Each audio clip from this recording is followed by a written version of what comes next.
জিনিসপত্রের ক্ষতি হলো, কি হয় না হয় আপনারা তো দেখেছেন।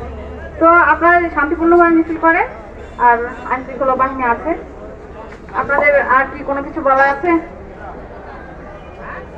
ঠিক আছে, তাহলে আমার মনে হয় এখানেই অনেক লোক চলে আসছে, অনেক বেশি, এত বেশি আর কি দেখানোর খুব একটা প্রয়োজন আছে বলে মনে হচ্ছে না। এখানে অনেক সংখ্যা আপনাদের।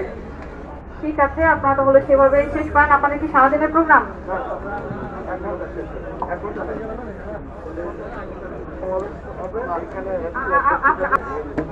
আচ্ছা, উপজেলার তেরা উপজেলার আপনার বিএনপি সেক্রেটারি।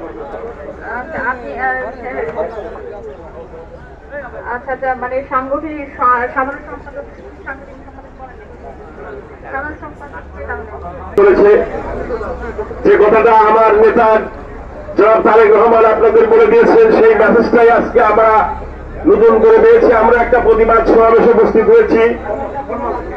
সেই একটা ফর্মাল মিটিং হবে, সেখানে কোনো উশৃঙ্খল, কোনো ভাষণ, কোনো বক্তব্য, কোনো স্লোগান হবে না।